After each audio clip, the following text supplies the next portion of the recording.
neither should there be actual bias in the judicial proceeding nor even the appearance of bias on the part of the judge or the court. आज load shedding गर्नलाई दुईटा तामाङ समुदायको नेतालाई कांग्रेसले बलि दियो। कांग्रेसलाई म आरोपित गर्न चाहन्छु, कांग्रेसको जुन सुकै नेतासँग डिबेट गर्न चुनौती म दिन चाहन्छु। अनि चाहे त्यो कुलमान घिसिङ होस्, कांग्रेसले बलि दिएछ। त्यस्तै कान्छाराम तामाङ, यो 270 धारा कसैको निगाहमा आएको होइन सम्माननीय सभामुख महोदय। फरक विचार राख्ने बित्तिकै मान्छेलाई जेल हाल्ने, सामाजिक सञ्जालमा लेख्यो भनेर जेल हाल्ने। बोल्ने स्वतन्त्रता किन हुँदैन, लेख्ने स्वतन्त्रता किन हुँदैन? एउटा चाहिँ यो सामाजिक सञ्जालमा लेखेको भरले मान्छेलाई थुन्नु पाइन्छ? गणतन्त्रको यही हो नेपाली जनतालाई दिएको उपहार। यो मृत्यु होइन, यो हत्या हो। र यो हत्या आज एकजना युवाको गरेको होइन। राज्यले यस्ता दुर्घटना यति ज्यादा गरेको छ। ठेकेदारले सडक बनाऊ, सडक खाल्डाखुल्डी हुन्छ, त्यहाँ गाडी एक्सिडेन्ट हुन्छ, त्यहाँ मान्छे मर। प्लेनको इन्जिनै खराब भएका प्लेन ल्याऊ, त्यहाँ मान्छे मार। हुँदा हुँदा त अब बिजुलीका लाइनमा पनि चढेका मान्छेलाई बिजुली छोडिदिएर मार्ने। अर्को यो बम्पर उपहारको लागि म सम्पूर्ण पूर्व रिटायर्ड सचिवजीहरूलाई आग्रह गर्न चाहन्छु, 10 करोड 15 करोड रुपियाँ लिएर रेडी रहनु होला। तपाईँहरूको नियुक्तिको तयारी हुँदैछ, किनकि कांग्रेसलाई अर्को चुनावलाई पैसा भए पुग्छ, जनतामा जानु पर्दैन। त्यसको लागि यहाँको उपसभामुख एउटा जनजाति महिलालाई उसको पदको बलि दिने कुरा हुँदैछ, त्यो स्वीकार हुँदैन। 84 मा म भन्न चाहन्छु, कांग्रेसलाई जनजातिको बीचमा जानु पर्छ कि पर्दैन, मधेसीको बीचमा जानु पर्छ कि पर्दैन, कांग्रेसले मधेसीलाई सचिव नबन्न दिने। आज 46 सालले प्राप्त गरेको वाक स्वतन्त्रतामाथि पनि बिस्तारै अंकुश लगाएर उले चाहिँ सामाजिक सञ्जाल चाहिँ विधेयक लिएर आज फेरि यस्तो खालको एउटा नकारात्मक मेसेज दिने कोसिस गर्यो।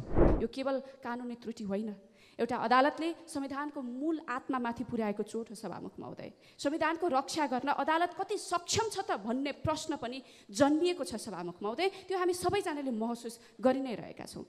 सम्माननीय सभामुख महोदय, अघि भर्खर मात्रै सत्ता पक्षका एकजना माननीयज्यूले जनता, सरकार, संसद र न्यायपालिका कतै पनि सन्तुष्ट छैन, जनताले सबैतिर असन्तुष्टि देखिरहेको छ, त्यो व्यक्त गरिरहेको छ भन्ने भाव प्रकट गर्नुभएको थियो। त्यो साँचो हो। संसद र सरकार एउटा राजनीतिक परिवेशबाट उदाउने संस्थाहरू हुन्। यहाँ जनताका अपेक्षाहरू पुरा नभएका हुन सक्छन्, असन्तुष्टिहरू हुन सक्छन्, तर न्यायालय भनेको त न्याय र आस्थाको धरोहर हो। न्यायालय भनेको नेपाली जनताले सबै ठाउँमा अन्याय भए पनि त्यहाँ चाहिँ न्याय हुन्छ है भनेर जाने ठाउँ हो। तर पछिल्लो समय न्यायपालिकामाथि पनि नेपाली जनताले विश्वासको वातावरण सिर्जना नभएको महसुस गरिरहेका छन् र यो गम्भीर विषय हो सभामुख महोदय। म अदालतमा विचाराधीन यो सबजुडिस मुद्दाको भित्री तथ्यमाथि संसदमा बहस गर्न चाहन्न सभामुख महोदय, तर एकजना सांसदसँगै कानुनको विद्यार्थी र नागरिक भएको हैसियतले पनि अदालतले आफैले यो ड्यू प्रोसेस अफ ल, कानुनको प्रक्रिया मिच्न थालेको विषय निकै संवेदनशील भएको महसुस गरेको छु सभामुख महोदय। यो केवल कानुनी त्रुटि होइन, एउटा अदालतले संविधानको मूल आत्मामाथि पुर्याएको चोट हो सभामुख महोदय। संविधानको रक्षा गर्न अदालत कति सक्षम छ त भन्ने प्रश्न पनि जन्मिएको छ सभामुख महोदय। त्यो हामी सबैजनाले महसुस गरि नै रहेका छौँ। नेपालको संविधानले स्पष्ट रूपमा भनेको छ कि नेपालमा विधिको शासन सर्वोच्च हो। विधिको शासन सबैले मान्नुपर्छ, चाहे त्यो संसद होस्, सरकार होस्, नागरिक होस्, न्यायालय होस्, सबैले विधिको शासनलाई मान्नुपर्ने हुन्छ। नेपालको संविधानको धारा 20 उपधारा 9 मा पनि प्रत्येक व्यक्तिलाई स्वच्छ सुनवाईको अधिकार हुनेछ भन्ने व्यवस्था गरेको छ।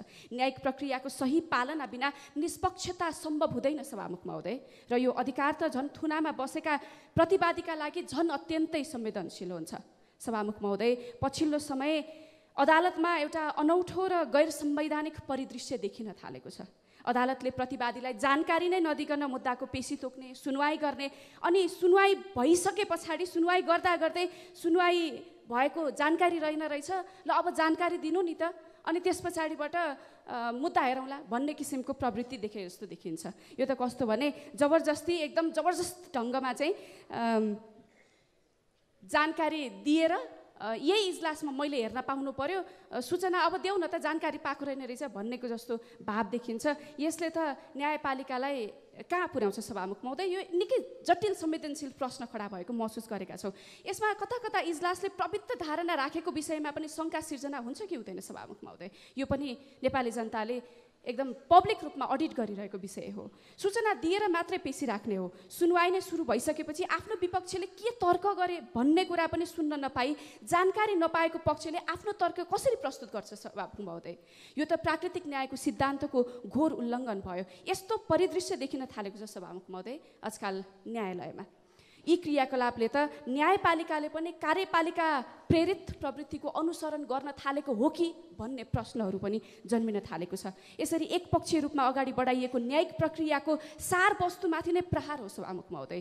सुनवाई निष्पक्ष हुनुपर्छ, निष्पक्ष देखिने प्रयत्न गर्ने, तर निष्पक्ष नहुने अवस्था अदालतले सिर्जना गर्नु हुँदैन सभामुख महोदय। यो भनेको लोकतन्त्रको रक्षक मानिने अदालत क्षयीकरणको बाटोमा जाँदै गरेको सङ्केत हो भन्ने महसुस गरेका छौँ सभामुख महोदय।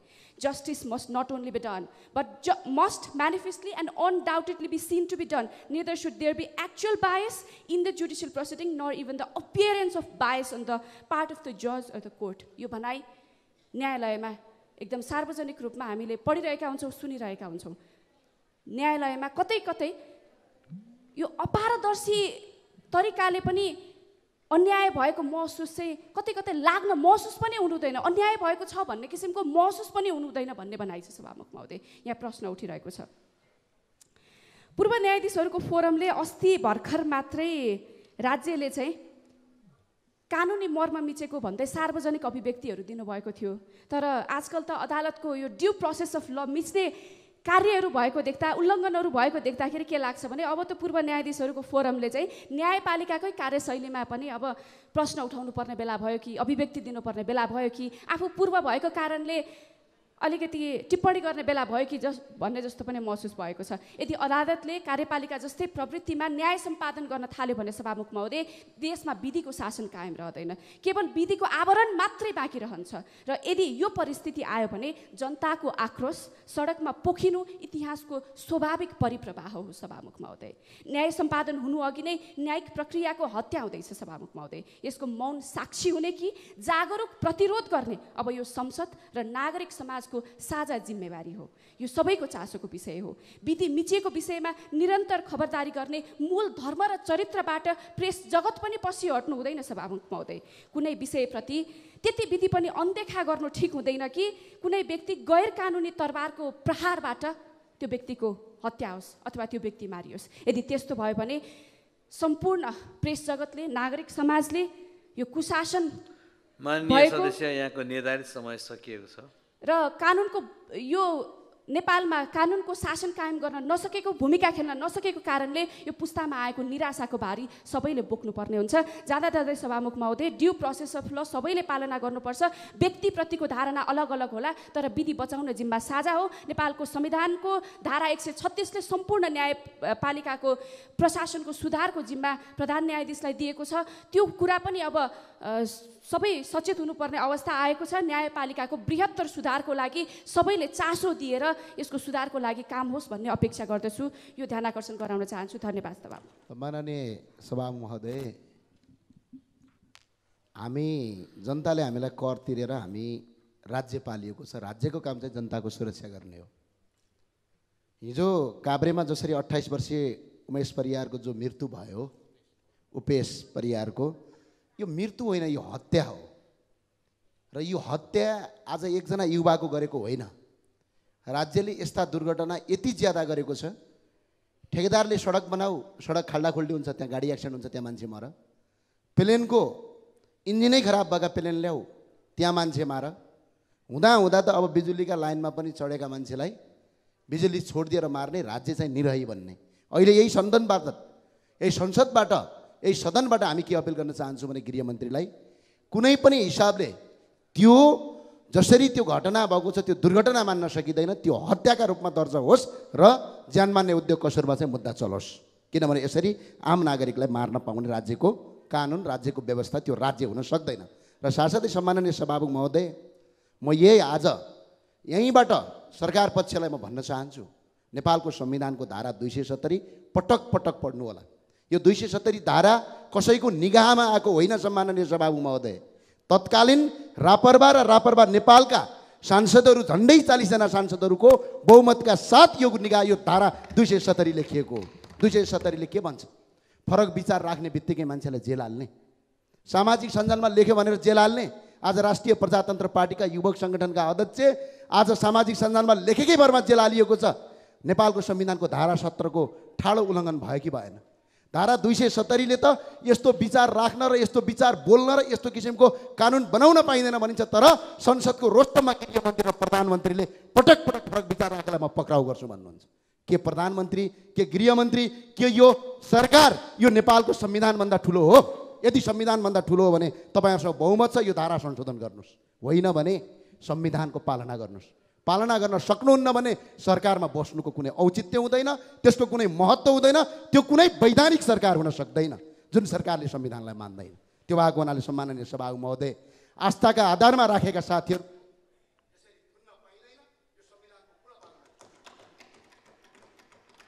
तैले यति बेला दुर्भाग्य जुन सरकार दुई दलको मिलेर बनेको छ, सरकार बन्नुमा जतिसुकै जस्तोसुकै टिका टिप्पणी भए तापनि सरकार आफैमा एउटा बनेको सरकार अनुभवी र लामो एउटा सङ्घर्षबाट आएको सरकार पनि हो। कानुनी रूपमा यो वैधानिकता, यो व्यवहारिक, यो चाहिँ नेचुरल नहुने कुरा स्वाभाविक थियो, किन हामीले नि आफै नीति नियम हिजो बनाएका हौँ।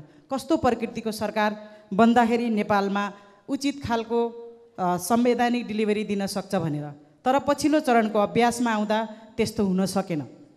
यो एउटा दुःखद कुरो त छँदै थियो, तर अहिले आएर जुन सरकार बन्यो, सरकार बनिसकेपछि नेपाली जनताले गरेको जुन अपेक्षा थियो र सरकारले आफै पनि जुन जनतालाई ठुला ठुला आश्वासन दिएर देखाएको जुन एउटा सपना थियो, आज ती सपनामाथि जनताका बिस्तारै कुठाराघात हुँदैछन् भन्ने कुरा पछिल्लो चरणसम्म आउँदा आजको लोड सेडिङले पुष्टि गरेको छ।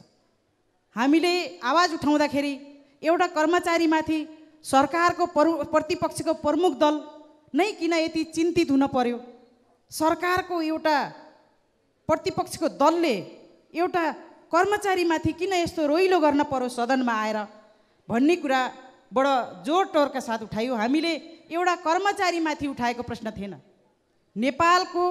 नेपाली जनताले आज पनि त्यो अनुभव गर्दैछन्, सुरुवात गरिसके। हिजो त अनुभव गरेर भोगेर दुःख पाएर बसेका जनताहरूको जुन जीवनमा अँध्यारो थियो त्यसमा उज्यालो ल्याउने काम गरेको थियो। त्यस कारण एउटा सबल सक्षम कर्मचारीहरूलाई कम्तीमा समय अवधि हटाउन हुँदैन, यसको नकारात्मक म्यासेज जान्छ भन्ने कुरा खबरदारी मात्र गरेका थियौँ। सभामुख महोदय, प्रश्न एउटा कर्मचारीले हटाउनु या नहटाउनु होइन। आज एउटा दक्ष र सफल कर्मचारी हटाउँदाखेरि राष्ट्र सेवक आम कर्मचारीहरूको मनोबलमाथि यो ठुलो प्रहार हो।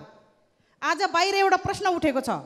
म अस्ति भर्खर एउटा प्रोग्राममा गएँ, नेपाली सरकारको नेपाली सेनाका कर्णेलजीसँग भेट भयो। उहाँले मलाई चिन्नु भएछ, दल चिन्नु भएन, सांसद चिन्नु भयो। उहाँले के भन्नुभयो, मलाई एउटा प्रश्न गर्नु। मान्यज्यू, हजुर मान्यज्यू हुनुहुन्छ, मैले एउटा प्रश्न गरौँ भन्नुहुन्छ, गर्नुहोस्। के देश अब यस्तै हो? कस्तो भन्नु? दिनदिनै लाखौँ युवाहरू आज बेरोजगारीतिर सिर्जना हुँदैछ भन्नु। अर्को उहाँले के भन्नु भने, हामीले त डर छ कति अब बत्ती पो जान्छ कि भनेर प्रश्न गर्नु। मैले उहाँहरूको उचित जवाब दिने ठाउँमा रहेन। त्यसकारण आज यसरी आम जनतामा, बुद्धिजीवी सर्कल, चाहे त्यो नागरिक समाजको होस्, चाहे त्यो आम जनता जुन झोपडीमा बस्ने जनताहरूको मनमा पनि एउटा प्रश्न के उठ्यो भने, आज सतीले सरापेको देश भनेर जुन भनिन्थ्यो, हामीले कथामा पढ्ने, कहानीमा पढ्ने, त्यो त व्यवहारमा पुष्टि भयो। त असल मान्छेहरूलाई त किन चुनी चुनी यसरी एउटा कारबाहीको एउटा दायरामा लिइन्छ र यसले असल काम गर्ने कर्मचारीहरूको मनोबल कसरी उठाउन सकिन्छ भोलिको हकमा भन्ने गम्भीर प्रश्न पनि छ। त्यसकारण सभामुख महोदय, यति बेला हामीले उठाउने प्रश्नहरू केवल एउटा कर्मचारीसँग जोडेर उठाएका थिएनौँ। नेपालमा नेपाली जनताहरूलाई दिएको उज्यालो, हाम्रा विद्यार्थी भाइ बहिनीहरूलाई टुकी बालेर आज एउटा विज्ञापन जस्तो बन्दैछ।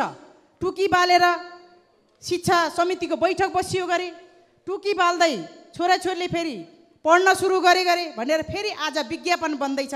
आज त्यही विज्ञापन हिजो बनेको चाहिँ एउटा अन्धकारमा हटाएको सरकार, त्यति बेला प्रचण्डको नेतृत्व, त्यसको ऊर्जा मन्त्रीको नेतृत्व गर्ने जनार्दन शर्मा प्रभाकर, आज यी यस्ता असल कर्मचारीहरूमाथि जुन प्रहार गरियो, यसले एउटा पार्टीको कारणले यो गलत हो। यसले हामी नेतृत्व गर्ने सरकारलाई सही ठाउँमा सही निर्देशनमा कहीँ पनि पुर्याउन भन्ने कुरा म यो विशेष गरेर अहिले जुन एउटा अनुभवी बोकेर बनेको सरकार हो म त्यो भन्न चाहन्छु।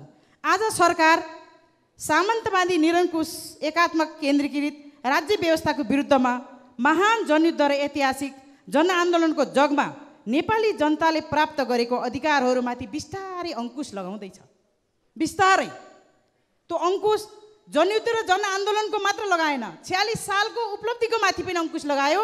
त्यसले चाहिँ सामाजिक सञ्जाल सञ्चालन गर्ने विधेयक लिएर नेपाली जनताले लामो सङ्घर्षपछि 46 सालपछि प्राप्त गरेको एउटा उपलब्धि भनेको वाक स्वतन्त्रता हो। त्यो वाक स्वतन्त्रमाथि पनि यो 2/3 ठुला दलहरूले लोकतन्त्र प्रजातन्त्र अझ जबजा के भनेर बनेका दृष्टिकोण बोकेर बनेका सरकारहरूले आज 46 सालले प्राप्त गरेको वाक स्वतन्त्रतामाथि पनि बिस्तारै अङ्कुश लगाएर उसले चाहिँ सामाजिक सञ्जाल चाहिँ विधेयक लिएर आज फेरि यस्तो खालको एउटा नकारात्मक मेसेज दिने कोसिस गरिराखेको छ। त्यति मात्र होइन, भूमिहीन सुकुम्बासी र दलितलाई देखाएर अगाडिपट्टि दलितलाई देखाएर आज अध्यादेश पास हुन सकेन। त्यसकारण आज उसले फेरि अर्को एउटा ऐन लिएर गिरिबन्धु टी जस्ता देशभरिका जग्गाहरूलाई कानुनी वैधता दिनलाई फेरि आज अर्को चाहिँ खेल गरिराखेको छ। के जनताले बुझेका छैनन् बाहिर? के आम नागरिक सचेत नागरिकहरूले बुझेका छैनन् र? तर राम्ररी बुझेका छन्।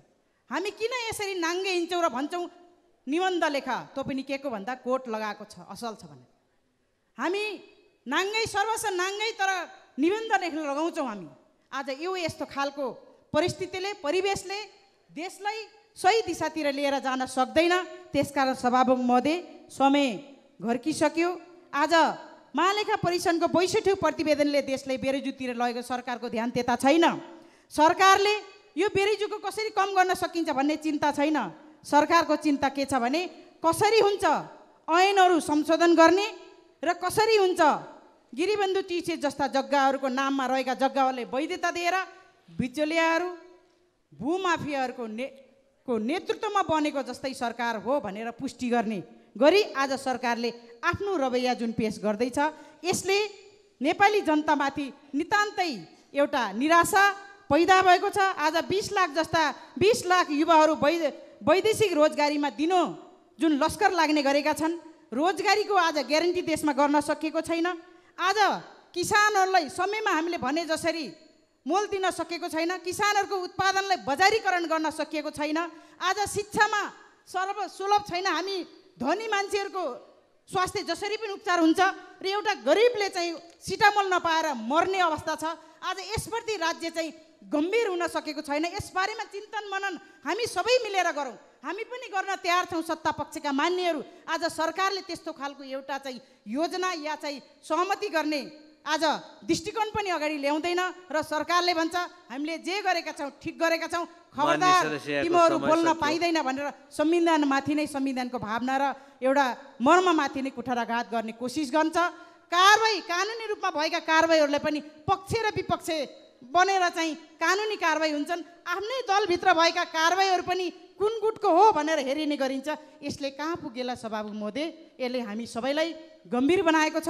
म भन्न चाहन्छु सरकार अब सच्चै नीतिर आफ्नो चाहिँ भूमिका निर्वाह गरोस्। यससँगै मेरा केही जिल्लाका विषयहरू छन्। मदन भण्डारी पुष्पला लोकमार्ग सालजन्डी ढोरपाटन लोकमार्गमा रकम अभाव छ।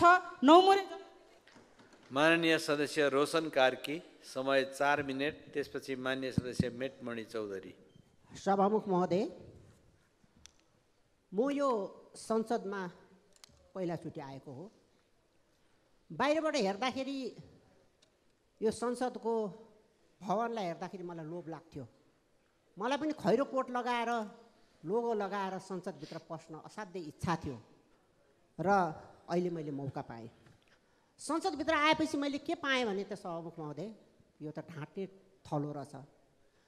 यहाँ आत्मसम्मानलाई धितो राख्ने ठाउँ रहेछ। यो जस्तो निरस ठाउँ त केही पनि रहेन रहेछ। यहाँ बोलिँदो रहेछ, बोलेका कुराहरू सुनिँदैन रहेछ।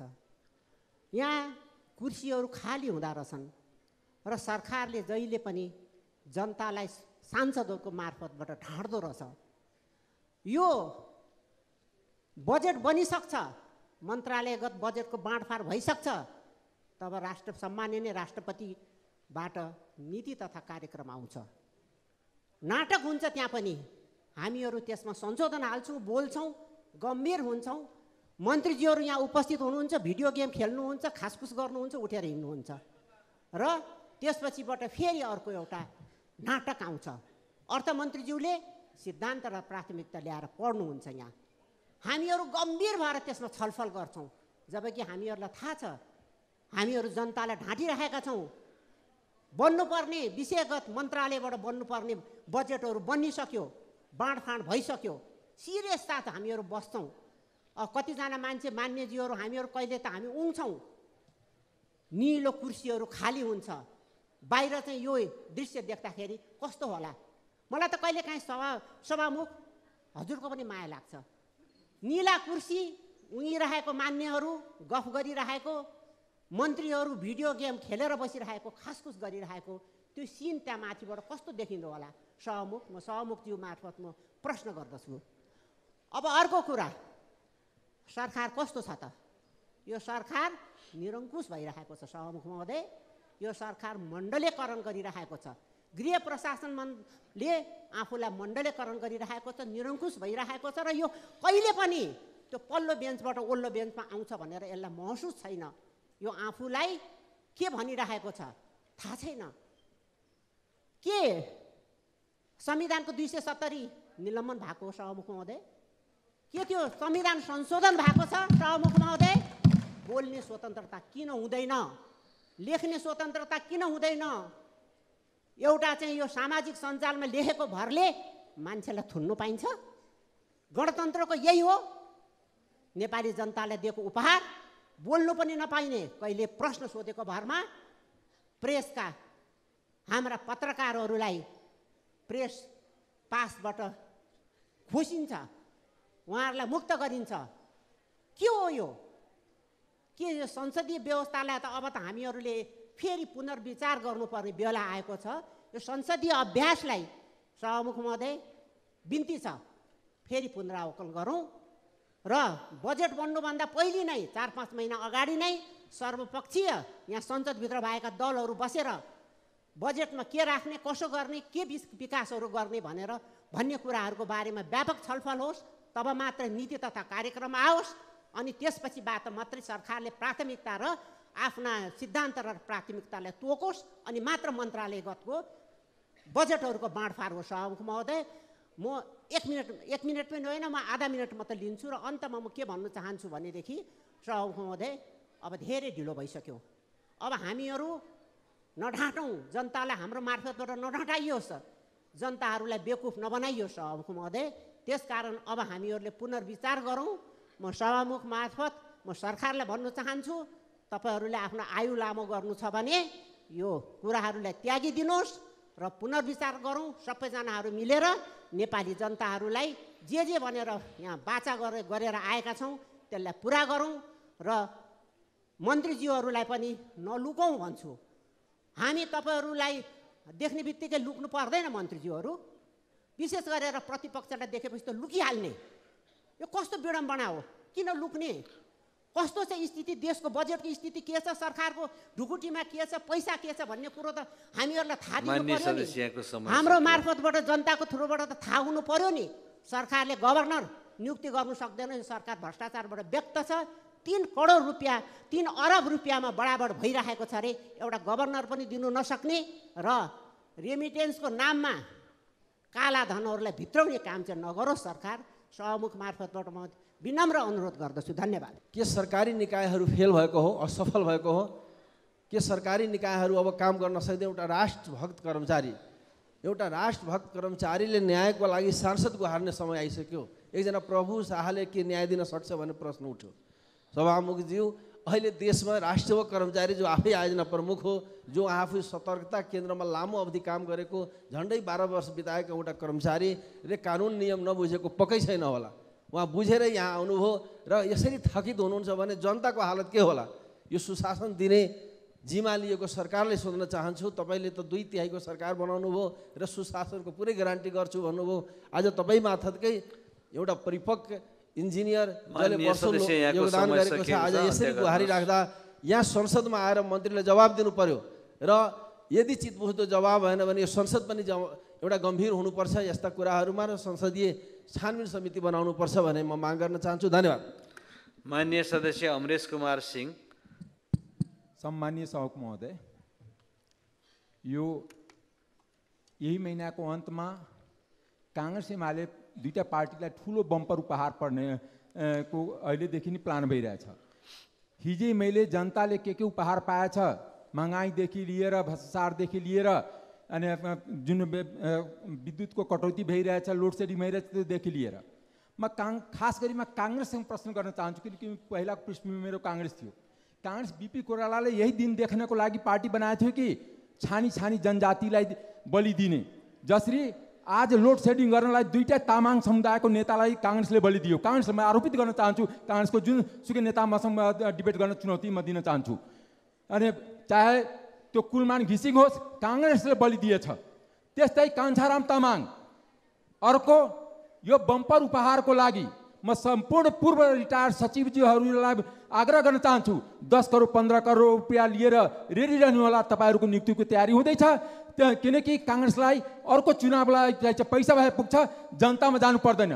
त्यसको लागि यहाँको उपसभामुख एउटा जनजाति महिलालाई उसको पदको बलि दिने कुरा हुँदैछ, त्यो स्वीकार हुँदैन।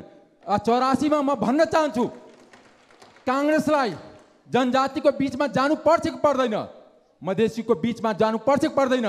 काङ्ग्रेसले मधेसीलाई सचिव नबन्न दिने, त्यो तपाईँले देखिसक्नु भएको छ।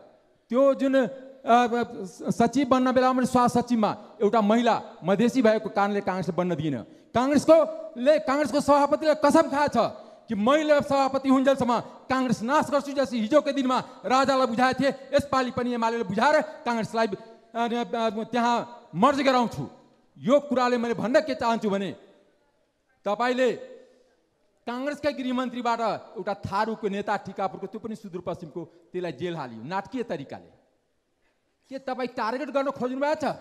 म थारू समुदायको, मगर समुदायको, तामाङ समुदायको, मधेसी समुदायको तमाम नेता र जनतासँग आग्रह गर्न चाहन्छु कि 84मा आउँदाखेरि काङ्ग्रेसलाई आफ्नो आफ्नो दरवाजाबाट डाँडा कटाउनुहोस्।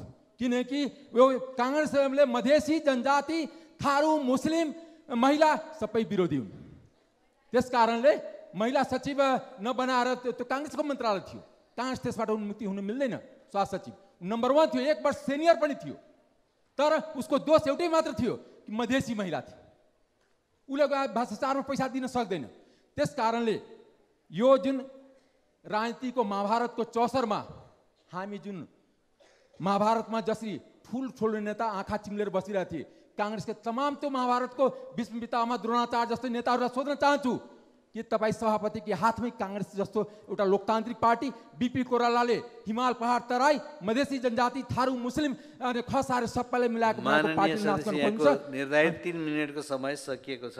म आधा मिनटमा सकाउँछु महोदय। त्यस कारणले काङ्ग्रेस 74मा पनि हामी जितेर आउँदाखेरि 23 सिटमा झरेको थियो। अर्को सिट कहीँ 10-15मा झर्ने अवस्था 84मा नहोस्। 84मा भोट माग्ने अवस्था जनतामा जानुपर्छ। त्यो जनता यो देशको भोटर मधेसी नै हो, तामाङ नै हो, मगर नै हो, गुरुङ नै हो, मुस्लिम हो, थारू हो।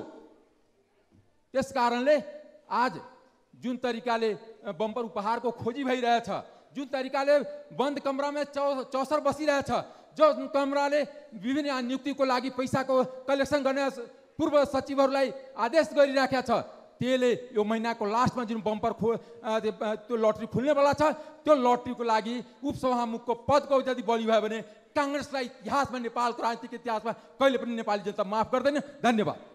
मेरो आपत्ति के छ भने, कुनै पनि 48 सालदेखि बनेको सरकारलाई 2 नम्बर प्रदेशको मतलब छैन। त्यहाँ जनसङ्ख्या 65 लाख भए पनि त्यहाँ एउटा पनि सरकारी मेडिकल कलेज छैन र खुल्दैन पनि। जबसम्म काङ्ग्रेस एमाले रहन्छ खुल्दैन, त्यति म बताउँछु। किनकि उहाँहरूको छ कि जहाँ हाम्रो ठाउँ छ, मैले हिजो पनि बजेटको सन्दर्भमा पनि भनेको थिएँ कि भाग्यमानी छ कि डलधुरामा जन्मेको, भाग्यमानी छ जो झापामा जन्मेको, चितवनमा जन्मेको। तपाईँले जनघनत्वको हिसाबले नेपालमा सबभन्दा बढी जनसङ्ख्याको घनत्व कहाँ छ? मध्य प्रदेशमा छ। काठमाडौँलाई छोडिदियो भने काठमाडौँ बाहेक सबै, किन काठमाडौँ त सबै ठाउँको मान्छे हो। दोस्रो कुरा, यो वर्षौँदेखि बनाएको थिएँ मैले 2-3 चोटि फिजिकली मैले भिजिट गरेको त्यो त्यहाँ बिल्डिङ बनाएको छ तर मुसा मात्र घुमिराखेको छ। मैले आफै भित्री गएर देखेको छु। तेस्रो मलाई डर के लाग्दो रहेछ काङ्ग्रेस एमालेसँग, कार्यकर्ताको भर्ती केन्द्र नहोस्। सेन्टर अफ एक्सिलेन्स जसरी ट्यु पुरानो पञ्चायत काउन्सिल बनाएको थियो र काङ्ग्रेस एमाले नाश गरिदियो, त्यस्तै यसले काङ्ग्रेस एमाले बनाएर नाश नगर्दो शिक्षा मन्त्रीलाई म ध्यान आकर्षण गर्न चाहन्छु। जसरी तपाईँले धपाइदिनु भयो मेरिटबाट आएको भिसीलाई, त्यो बराललाई धपाइदिनु भयो, त्यसको त गल्ती यही थियो नि। त्यो जनजाति थियो बेचारा, एमाले पार्टीसँग बिलोङ गरिरहेको थिएन, त्यस कारण प्रधानमन्त्रीलाई धपाउनु भयो। त्यसपछि यो परम्परा त भोलि 10 चन्दमा पनि जो भिसी बन्छ अर्को पार्टी पनि धपाउँछ। त्यस कारणले हाम्रो देशमा शिक्षाको वातावरण छैन।